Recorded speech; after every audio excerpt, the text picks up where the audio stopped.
Ross Chastain used the wall all the way around this racetrack. Logano has been the class of the field. Check out the big brain on Brad. Yeah, I need to change my underwear. With the Roval in the rear view and the round of 8 decided, Brian and I are in to talk about probably our favorite track, at least from a visitor standpoint, as NASCAR heads to the Sin City and fabulous Las Vegas. We'll recap all that was the Roval on DraftKings and at the betting window, and look at the early odds for both Vegas and where the playoff odds sit currently as we head into the round of 8. Brian Twining, how the hell are you? Excited for Vegas, of course. Of course. Sad I can't join you this year. There's simply too much, but I will be hopefully riding alongside you in Phoenix. So that will be very, very cool. Make sure you smash that like button. Make sure you click subscribe if you've yet to do that, and we can jump into the DraftKings slate where we had one of our better weeks, Brian Twining. We got on a lot of the good stuff. Obviously, Shane was the name that you needed. Led a lot of laps, was fast. I guess before we dive into individual stuff and overall, like, did you enjoy the race for one? Because to me, I know there's been some, like, everybody wants to get rid of road courses and they're not fun and Shane's running away and this, that, and the third. But like in general, I feel like the road courses have been the most compelling and entertaining races all season long. I don't know if I'd go that far, but I will say I did enjoy this one specifically because of the battle up front. I know had they been on equal tires and there wasn't the ability to get off strategy a little bit by Larson or Christopher Bell, for instance, Shane probably wins this by a lap. Right. But the things we've asked for all season, we've been pounding the table for: ability to have different strategies, ability for tires to matter, and ability to do different things to have a chance at the front. Larson, Chris Bell, and SVG were all in it front at one point or another. We had serious racing between SVG and Larson. There was moving. There was SVG was willing to get where he needed to get, and it was going to move. We had Ross Chastain finishing the race backwards because him and Logano were battling. Like, obviously, there was a few extra wrinkles because of it being the round of 12 and going into the round of 8 and who was going to advance and whatnot. But like, we had compelling racing at the front, we had compelling racing in the mid pack, and we had stuff that mattered at the back. And I don't know, like, I know some of the race stunk, but like, we had interesting restarts at Sonoma. We had Ty Gibbs really being a factor in Mexico. I know ultimately weird stuff happened at the end with the caution, and he ended up getting trapped and not really being a factor, and Shane was able to run away. And then, well, the Glen was the one where SVG ran away by like a million miles. But for the most part, I feel like the road courses have been really compelling, and I understand the traditionalists wanting to get away from them, but I would be really disappointed if we didn't have at least like one East Coast one, whether that's the Roval or the Glen, Coda, Sonoma, and then one like road coursey, like whether it's San Diego or Chicago or whatever. Well, and I think too, I think the negative opinion about the Roval is not necessarily about the Roval itself. It's more about the fact that we're running this race at the Roval when there's a perfectly fine and awesome oval track that this car really excels at right there too. So like, if this was also the playoffs, so they want to eliminate the road course from mattering in the playoffs, which but I think we should have a road course in the playoffs. Like, if these guys are the best of the best and we're talking about, we got to do it over the entire season, then you should be good at a number of different disciplines, not just one. Not just turning left at intermediates during the playoffs, like everywhere, turning right, turning left, super speedway, short tracks. Like, we need a little bit of everything. Yeah. And I think if Shane Van Gisbergen isn't winning every single road course, people aren't probably as mad about the amount also. But anyways, exactly. Any other like overall takeaways from this race that you have that you felt coming away with it, or should we talk through some of our outcomes in DraftKings and whatnot? No, I mean, I enjoyed the strategic battles that we had throughout the field. I mean, you didn't really know what Reddick was doing or what their plan was. I thought they were going to take points early and then go from there, but they kind of got off of that. And then the whole tire situation, we keep talking about this. I loved that. The fact that these couldn't just go all out and run an entire stage on tires, and they had to decide whether or not they wanted to be fast on the short run or preserve tires early in the run, so that way they were a little bit quicker late. I thought that was fantastic. Yep, I agree. So obviously SVG was good. Dinger was better at times, worse at times. Ended up He was all right. Ended up finishing where he deserved. Blaney not getting a top 10 was a little annoying. I thought he was pretty rock solid. Yeah, but he really wasn't that, like, his car wasn't that good. He was all right. Yeah. Logano did what his car sucked. Yeah, but you know what? He's in the round of 8, and I'm very excited about that. Daniel Suarez, that was somebody that we talked about Saturday night that we were both really excited about. You never have to twist my arm to play some Mi Amigo, and not only does he, impress, but he gets a top 10 at a track where, he's definitely got some road course prowess, but Trackhouse came with some good equipment. Yeah, and it's frustrating that Suarez is the one that gets the top 10 if you're a Chastain backer or somebody who's on, interested in that team. And then Eric Jones. Byron, just stay where Byron does. Like, he's just very, trapped. They were so much more concerned with just getting through the round than I think we realized. It was just more so, let's just survive the day. Let's get to the round of 8 where the tracks are much more comfortable for us. Yeah. Yeah. And that's interesting. Just like, there's a lot of stuff if we knew based on, actual expectations, we can make changes. We can make all the guesses in the world, but exactly. Yeah.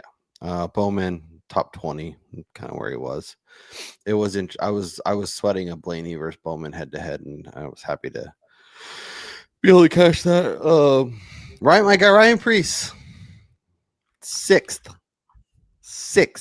He was one of my favorite plays. I wrote him up in the newsletter, which aoppodcast.substack.com. Once again, aoppodcast.substack.com. We write up DraftKings thoughts, best bets, full betting card, the grid rival targets, which we hit both of our grid rival picks this week, which is very cool. He was awesome. He was great. He finished 6th. He moved forward. He stayed there. He was what everyone wanted Brad Keselowski to be. And Bubba was, I don't know, a little underwhelming for Bubba, honestly. Well, he was kind of right where he qualified. That was kind of the car that he was. And had he not pit late to put on fresh tires, which would have increased his chances of finishing higher up in the grid had we had a late caution, he probably finishes 11th or 12th. So, I mean, he just kind of ran where his car was, I guess, in terms of performance. Yeah. Larson, really strong. I think this lineup from a strategy standpoint made a lot of sense. We did the Larson Bell thing, which obviously 2 and 3 clearly needed SVG to be 1, but if SVG has an incident early, I think that's a really live strategy to take down a big tournament, which I think is good. Chase was fine.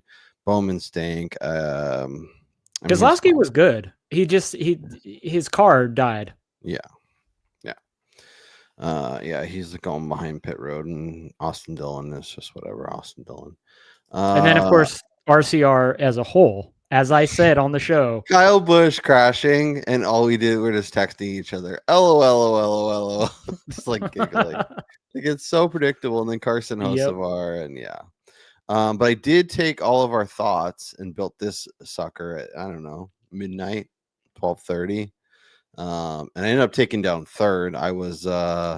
I was first multiple times throughout the day. I think I needed Larson to finish a little bit worse. Or I did.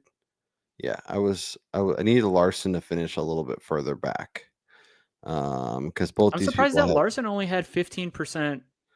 Yeah, in this contest, he was 15%. Because there was points where Larson was like 6, 7, 8, somewhere in there, and I was winning the tournament, which was $1,000 would have been great, but I'm not going to kick $400 out of bed. So Suarez was the play, Priest was the play. Josh Berry actually had a good day for Josh Berry. Shocking.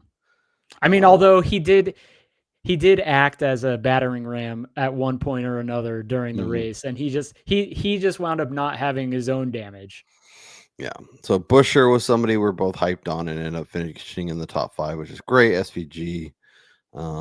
Yeah, Suarez and Priest both moving forward, and Dylan is fine. This one did okay. But having the Blaney and Logano was not the move. So but one of our better days on DraftKings for sure. So it feels good to be kind of figuring out that, getting on the right pieces and able to put it together. From a betting card perspective, I had logs to top 10 to win, Bubba to top Toyota. None of those really felt like they had a chance. Maybe Bubba if he stays out instead of pitting late, but I don't know. He wasn't going to get around Bell. So, and then obviously Bell getting third and not beating Larson was annoying, but the juice was worth the squeeze for me there. Yeah. So, especially with Larson's track record of either winning or being like 32nd. But I had Busher top Ford at plus 120. Probably could have gone top 5, which you did at 250, which feels much better. And and that was when we were playing, adding numbers when we were recording before all the other books opened. Yeah. And so the number actually reopened at like 3 and 3.5 in some places. Yeah. So you could have got a better number on the Busher top 5. So the Busher stuff was on point. And I was listening to Wormy's pre-race poll, and I was looking at stuff, and they started talking about Suarez, and I was like, oh yeah, we did like Suarez. And obviously when his top 10 is like 3-1, you don't love that. But when FanDuel had the 7-1, I was like, I'll add that to the card. That sounds fun. And obviously he gets that job done.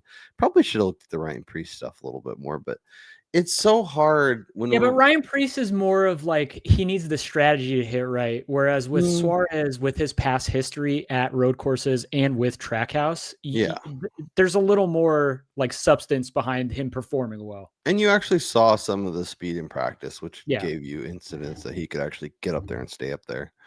But it's really annoying when we record later and we're still working. I'm working on this at like 10:30, 11 o'clock night on the West Coast, and there's still like barely anything open. Like FanDuel had a few things. Yeah. 365 had odds at a minute for a minute, and then they took them down.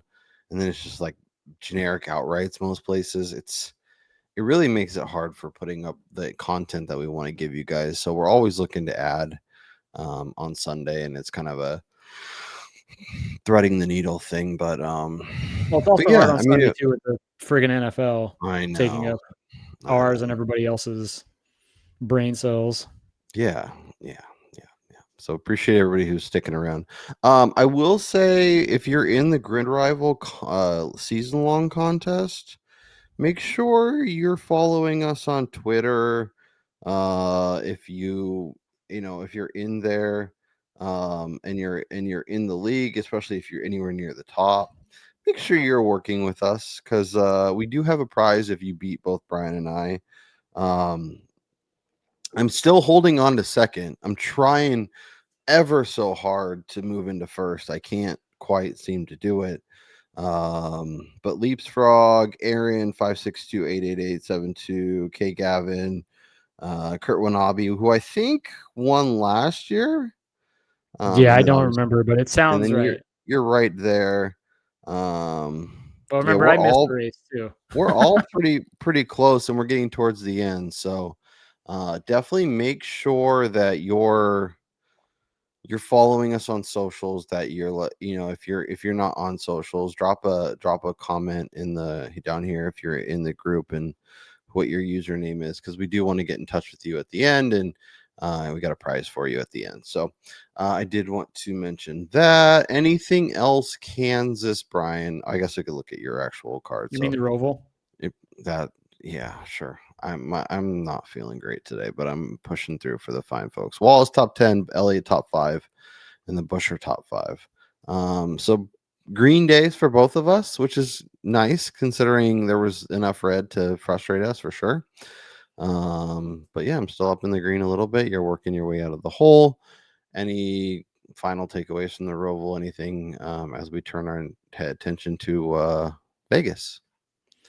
Nope, because we have no more road courses and no more right turns until the 2026 season. Amazing. Which is We kind of have sad at the same time because I know. We have Vegas, there's only 4 races in Talladega, Martinsville, Phoenix, and then we're Phoenix. donezo.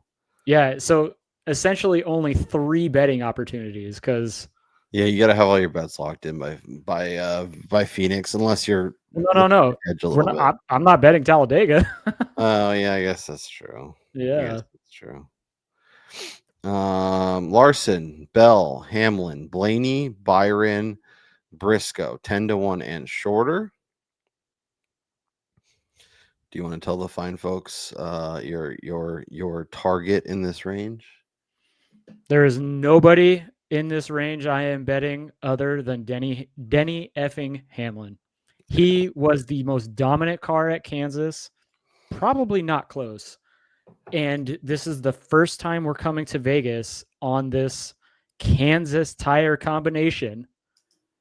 And so you can essentially throw out what we've seen pre-Kansas to a certain extent based on speed and all that stuff, where Denny Hamlin was still amongst the elite guys at these intermediates, 1.5s. And even for me, despite Hamlin not having the best finishing results at Vegas Yeah. in the Gen 7 era, all that stuff means nothing this week, in my opinion. This team is on another level of like focus and determination to get Denny not only a championship, but his 60th win. And we're heading to a track type where this team has been awesome. And so I'm betting Hamlin. He'll probably be my only short number I play this week until we go live. And that's it. Yeah, he was the fastest car at Kansas 2 per iFantasy race. He was second at Charlotte. He was fourth at Kansas 1. Obviously didn't have the speed at Vegas 1, but that, to your point, doesn't really matter as much anymore. And we've seen Denny like his results. A lot of the results that he has here at Vegas are deceiving. He's had engine issues or clutch issues or pit road mistakes or spinning coming out of pit road a couple of years ago. So there's been a lot of stuff that has affected where he's finished, but not where he's been running during those races. Yeah, I'm looking. I think I know it's, obviously you can bet whatever you want to bet number wise, but there's enough 6, 5.5 on Denny that betting anything less than that seems silly. And I know. Yeah, I mean, I might be stuck in a situation where personally I'm stuck with like 5, and although I don't want to play that, I'm just so confident in the 11 this week that I might actually wind up taking a little bit of that number and just like doubling down after practice and qualifying, and he reopens at like 4 or 4.5. Yeah, it is interesting. Larson, like, do you think, because we've had like weird end of the year with Larson, usually like Hendrick takes their little summer siesta and then comes and this back is kind of where they should be good. Like, he's the favorite for a reason, but like, do we actually trust that? Because like speed, LA, Vegas 1, Texas and Kansas 1, he was number 1. He was third at Kansas 2, so he's fine on the new tire and all that new setup. But do we trust Kyle Larson?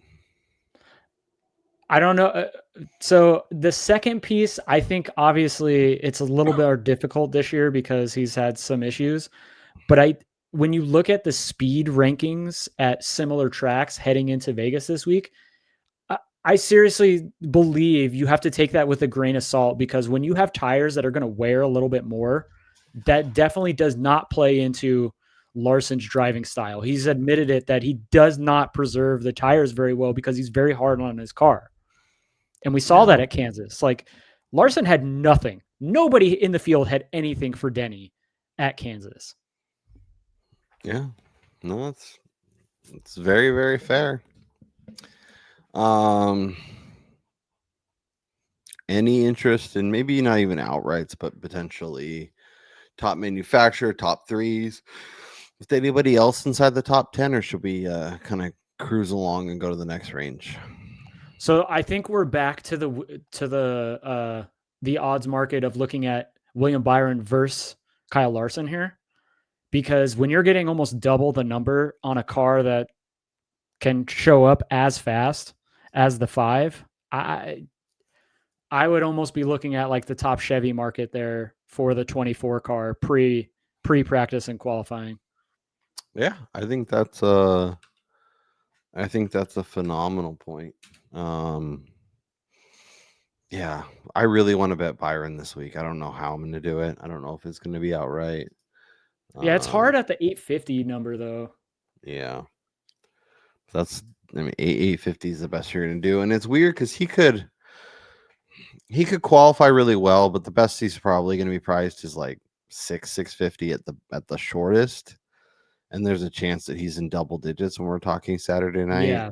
So he's probably somebody that's better to just kind of wait and see.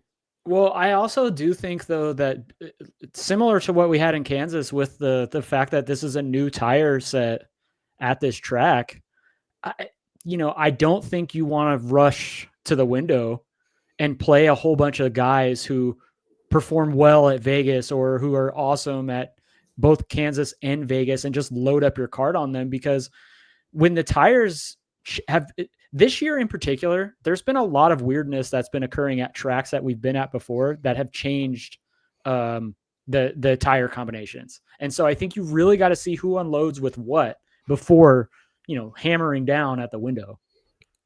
Yeah.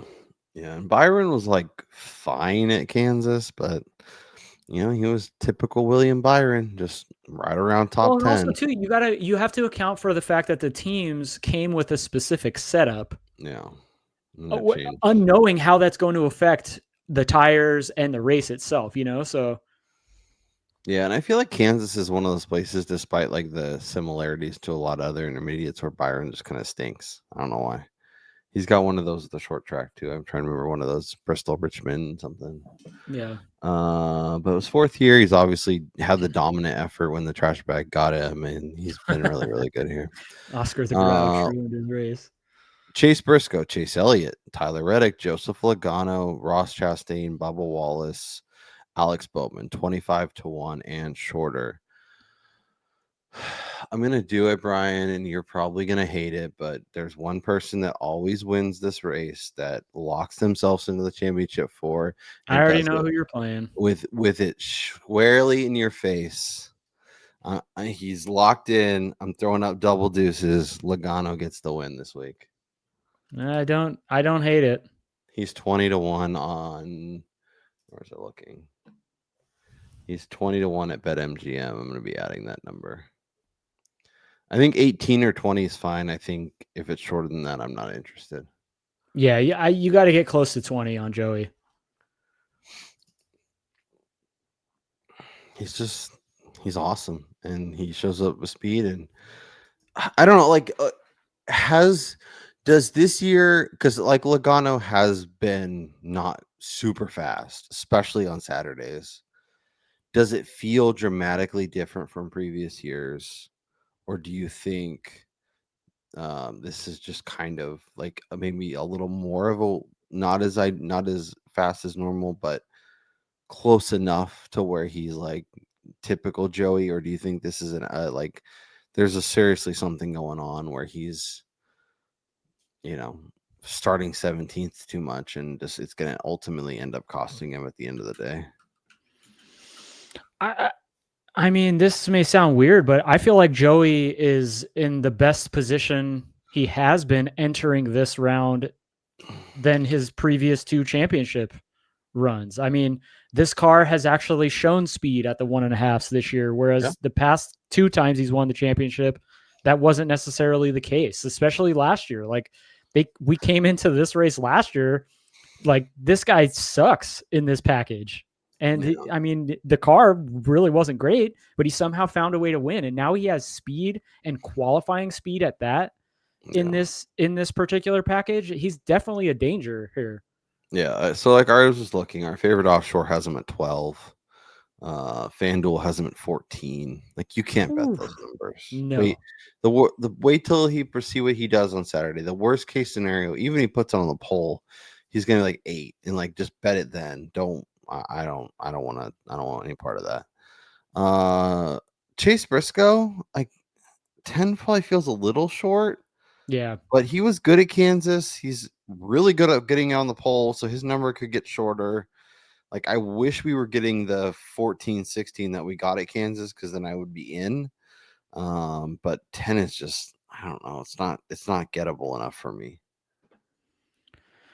Yeah, I'm not playing Briscoe at anything shorter than like 14 or 15. I also think the whole tire situation is worrisome for the 19 as well, similar to like Larson, since Yeah. they tend to lean towards the like top end speed at like early in runs setup as opposed to like mid to long run pace. And obviously that could be good. Track position is incredibly important in this car with this aero, but if you lose track position and you're stuck in dirty air, good luck trying to make passes when your car is already set up the way that it is.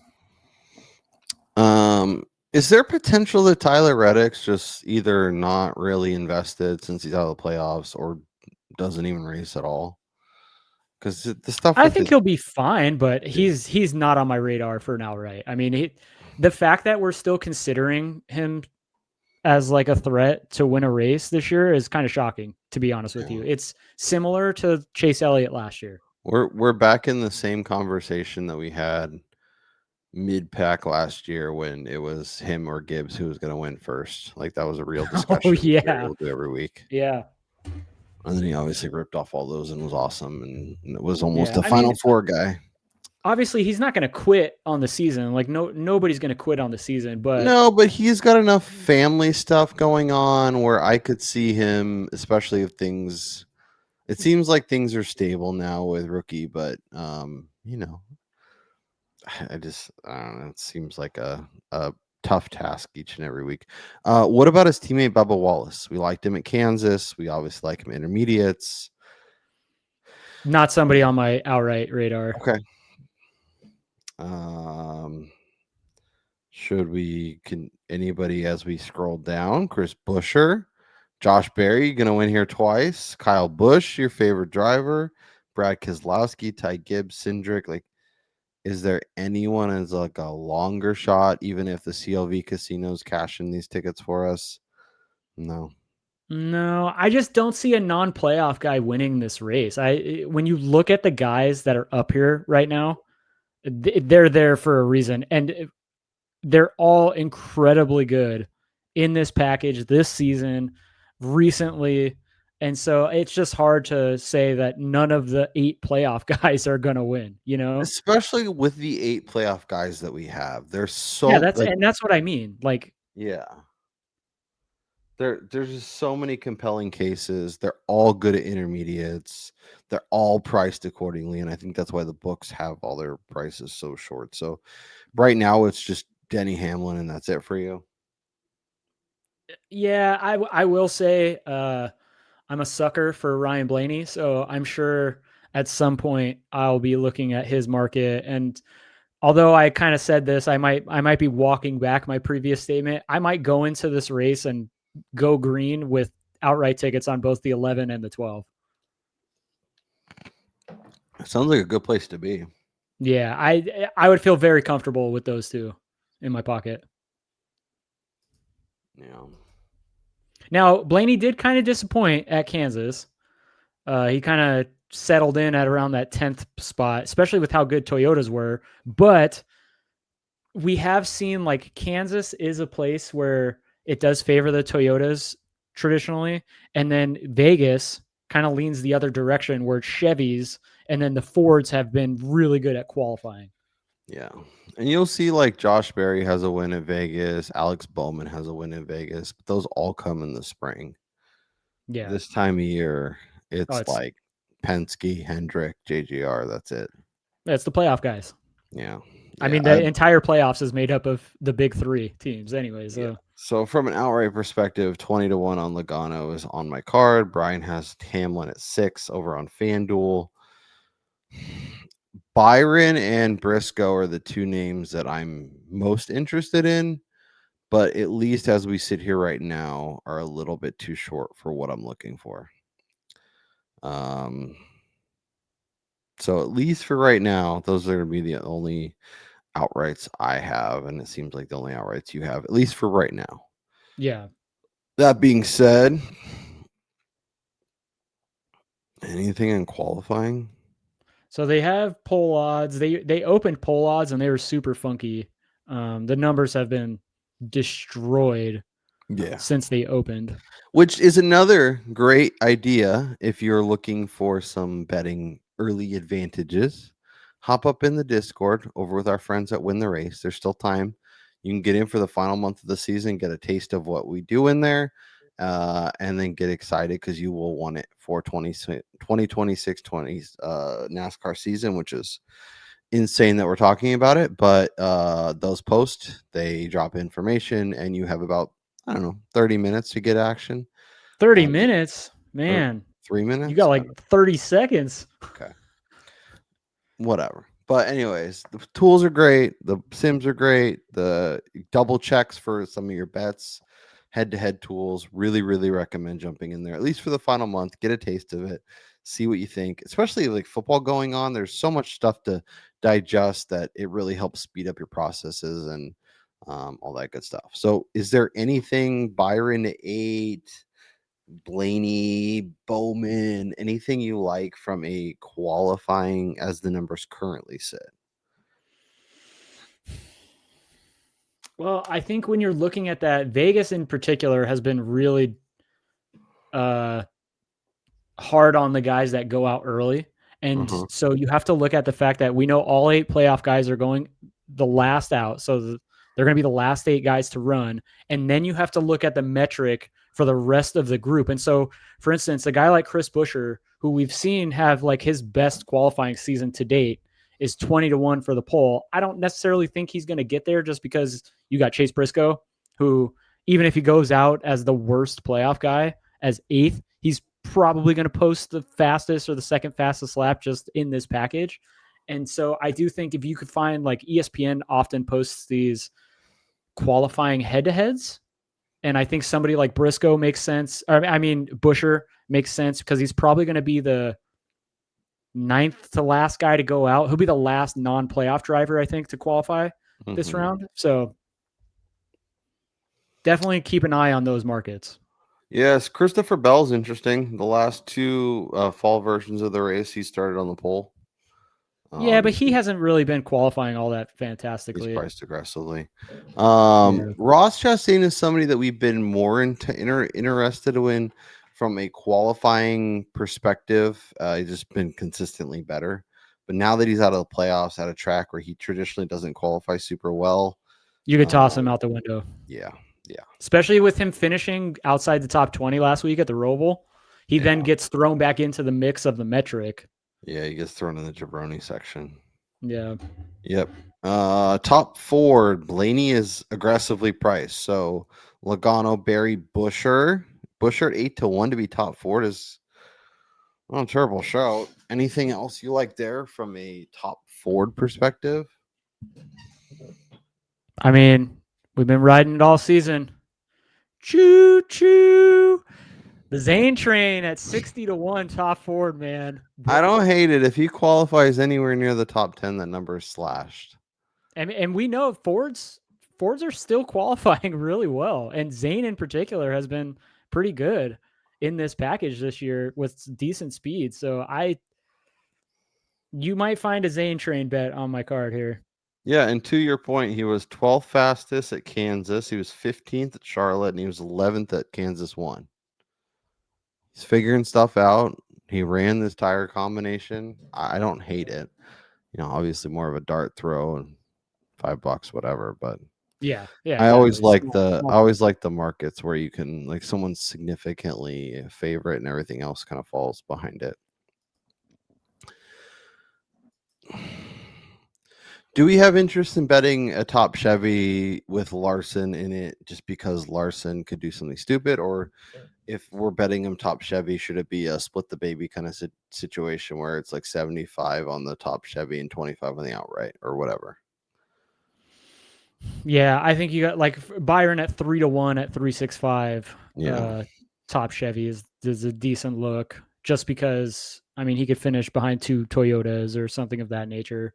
I mean, obviously that's essentially a head-to-head against Kyle Larson, in my opinion, because I don't think, barring disaster or some sort of issue, there's going to be much competition for the 5 and the 24 in terms of speed. Obviously, we have Chase Elliott, who he won Kansas, on his late race pit stop call to get 4 tires where everybody else got 2.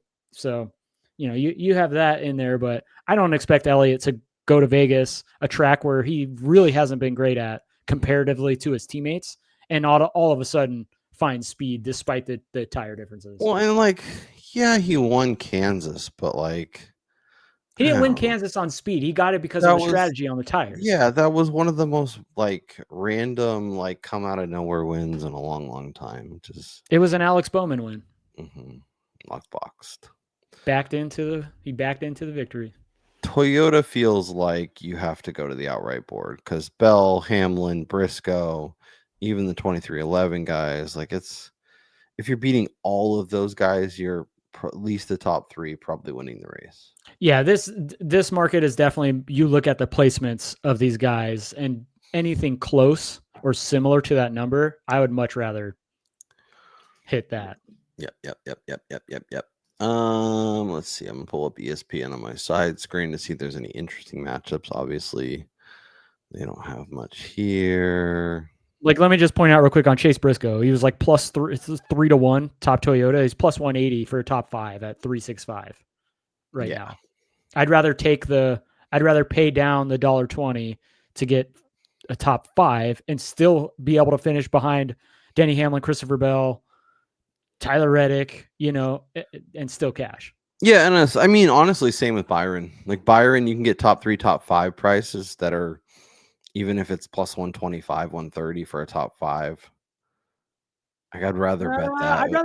I'd rather pay the top Chevy because top Chevy is 3-1. Yeah, I don't know. I think I'd rather do top 5 in an outright rather than bet the top Chevy, but that's my head. I mean, he's only plus 150 at 365 for a top 5. Yeah.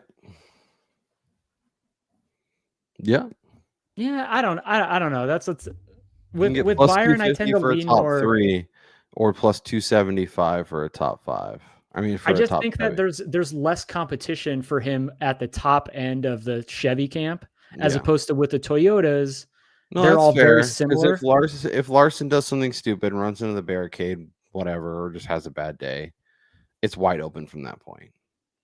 Well, it's essentially William Byron's to lose. If Denny has a bad day, you still have Briscoe and Bell and all these other guys. And even the Gibbinator, might be fast. Who knows if he lucks into a position, Yeah. ESPN has Keselowski versus Barry. Barry's minus 150, which feels silly. Reddick minus 140 versus Bubba plus 110. Bubba plus 110 versus Reddick feels really good. It does. Let's see what our friends over at Win the Race have in 2311 car this year. My guess is they're gonna have Reddick more aggressive just because they tend to be more excited about Reddick. But but the thing is it doesn't matter anymore. It's true. They're just finishing out the season at this point, so. Yeah, that Bubba number is nice. Larson minus 120, Bell minus 110. Briscoe plus 105 versus William Byron seems good. Logs minus 105 versus Chase Elliott. Yeah, I saw. Can we get some logs in the chat? I immediately saw that and went, that's the total D-Gen bet of the week. I mean, you're betting strategy versus perceived pace, I guess. But There's nobody I trust more than Joey. Putting it on the poll and welcome to the betting card. Oh my gosh. All right. ESPN.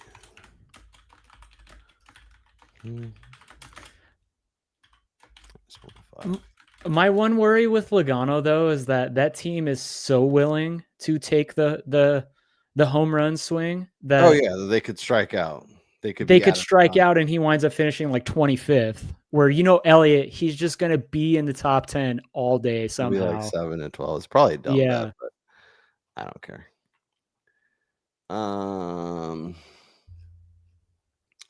Any other stuff you want to make sure we hit on before we jump over and look at championship odds and see if there's anything there?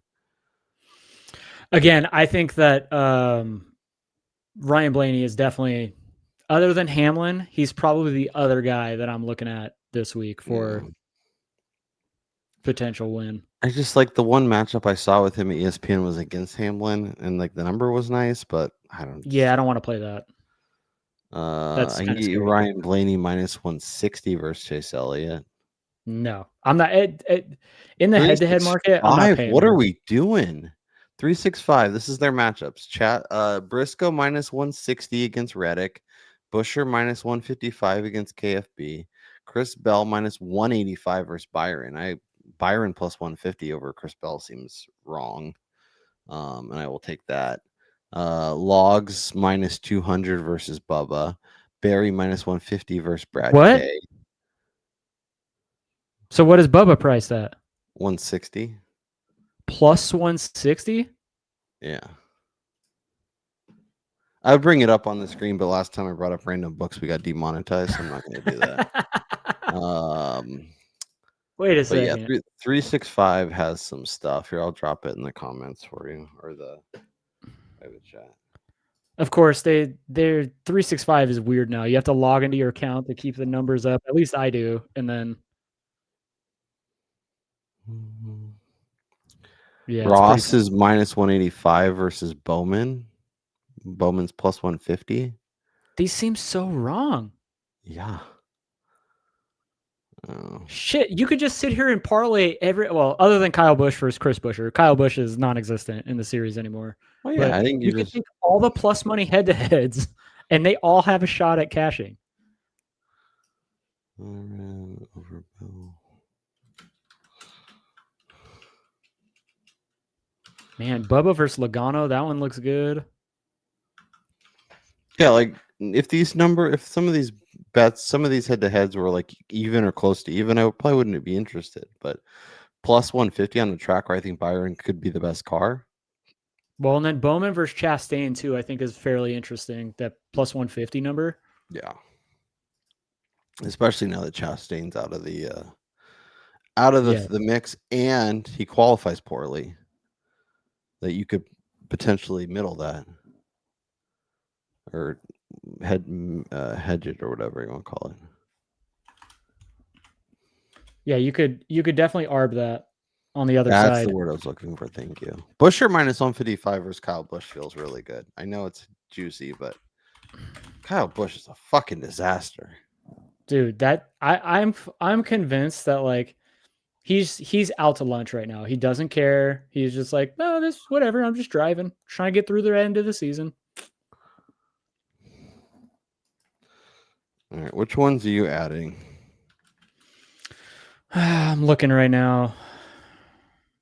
I'm doing the Byron over Bell, and I'm doing the Bowman over Chastain. I may come back with a Chastain outright, but I think plus 150 on Bowman against Chastain. Who's for the brand. Oh, God. Tyler Reddick over Chase Briscoe? Nope.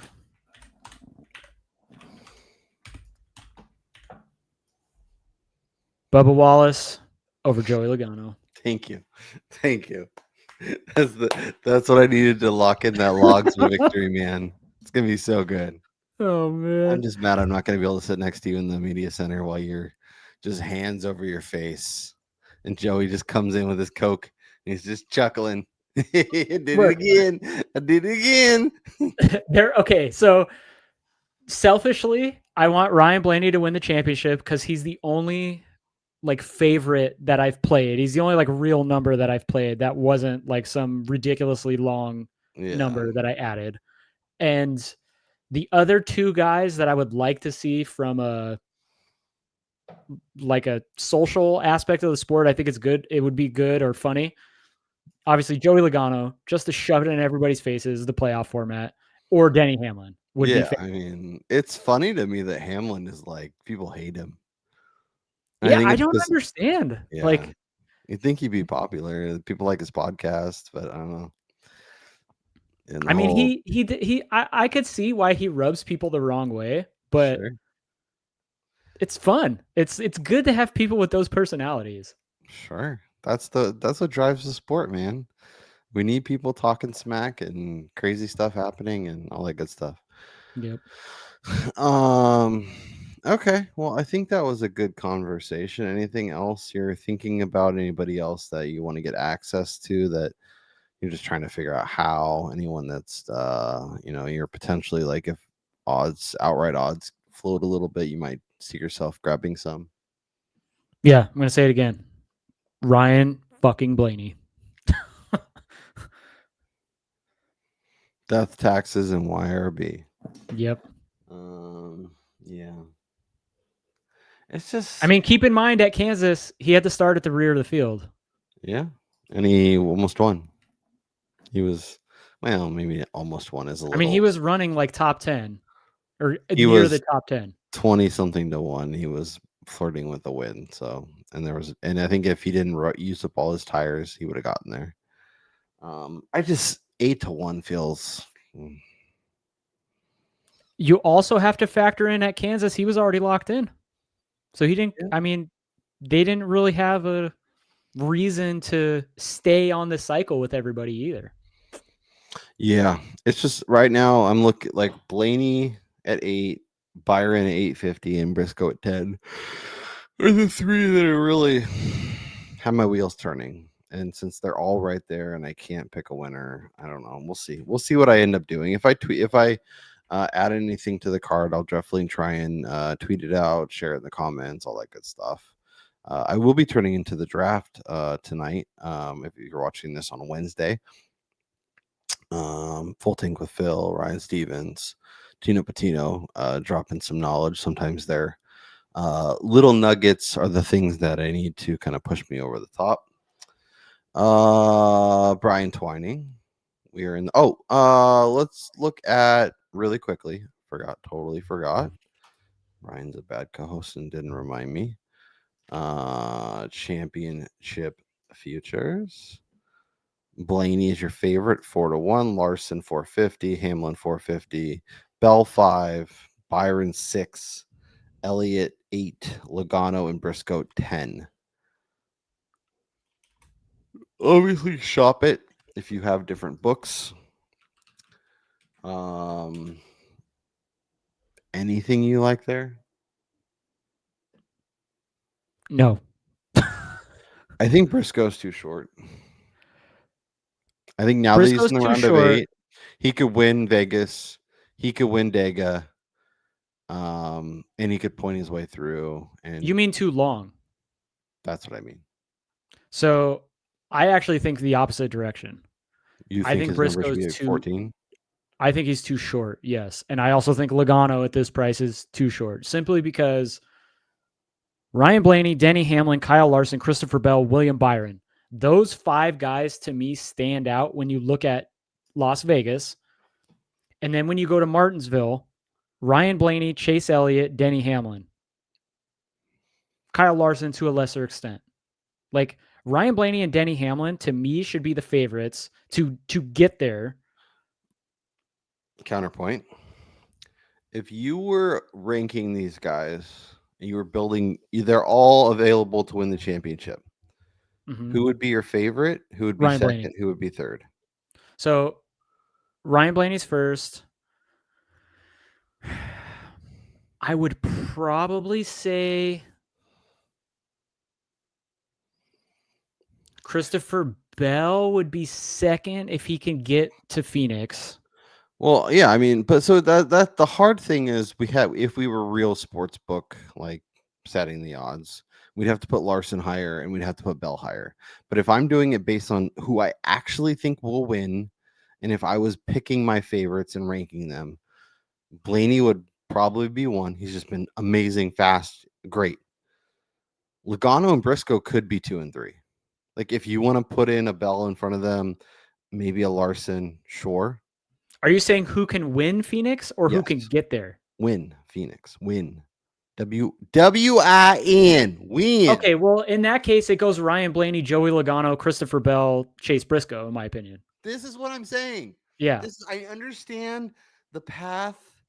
But getting there, Ryan Blaney number 1, because Las Vegas, Talladega, and Martinsville, I would say as a whole, he is quite easily the best at those at that combination in amongst these 8 guys. Yeah.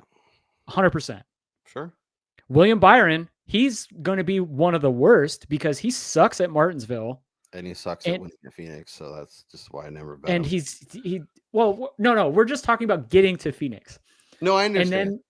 And then like Denny Hamlin, for instance, I think this round sets up fantastic for him as well. But we've seen him take a step back at super speedways because he's got that old man, like, I don't want to get hurt or get involved in the mess mentality. Yep. And then he's not amongst the best at Phoenix.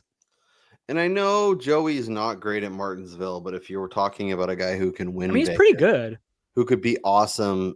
Like he's not Ryan Blaney is, but he's maybe a tier down. I think he's a lot. I think he should be like 6 or 7. And I think Briscoe, if he gets there, will be 2.5, 3 to 1 to win the championship. And I think if you can get him at 10, obviously I'm very happy I have him at 20. And I'm also happy he made it through. But I do understand your point where if he doesn't win this week or next week, going to Martinsville with a chance to needing to win, he's basically in the Tyler Reddick seat where he's just not going to get there. But if Ryan Blaney gets to Phoenix, he's going to be 2 to 1 or shorter to win the championship. And everybody, Ryan Blaney, Chase Briscoe, Chris Bell, Joey Logano. What are the odds? Ryan Blaney is probably 225. Joey Logano is probably 250. Christopher Bell is probably 325, maybe 3. And Briscoe is going to be like plus 400. I think Bell is shorter. I think Logano is a little bit longer. No way. There is no way that the books would price the Penske guy. He was priced at like favorite. 6 when the race went off last year. And they realized that was a fucking mistake. Yeah, but I don't think they make it 225 or 250. I think they make it like no way. If Logano gets to the championship, whether Blaney's there or not, him and Blaney are going to be the favorites. I am wholeheartedly convinced that the sports books are going to learn from their mistake and they're going to say, we cannot be beat by Penske again. Because in the Gen 7 car, there is no team has been as good as them. That's not even close. And if Aero wasn't such an issue, Blaney passes Ross Chastain at his championship race. But because the Aero is so bad, Blaney gets by Chastain. And Blaney, remember this, Blaney was better than Logano the year that Logano won, but he didn't pass him. Blaney was better than Chastain the year that he won. He couldn't pass because of Aero. And then last year, Blaney was running Logano down, but because of Aero, and he had to destroy his tires catching him because Kyle Larson was kind of a dick and didn't get out of his way. Obviously, he was kind of racing for a championship too, so not a bad move. Blaney probably passes Logano too. So, I mean, like I'm saying, if Blaney gets to Phoenix, I'm probably too long on him. He's probably plus 150. All right, I'm asking the experts right now to see what they think. Did you go to the Discord or did you go to the Twitter machine? I'm going to Twitter to ask Todd, Worm, and Ryan Stevens to see what they think, what they would make Logano's championship price if he gets to Phoenix with Blaney, Bell, and Briscoe. Okay, that's fair. While we've been doing this too, by the way, I grabbed Denny at 6 to 1 offshore, so I feel very, very happy to have gotten that number. Yeah. If I could get 6, I probably would. I'm looking at 550 and I'm tempted.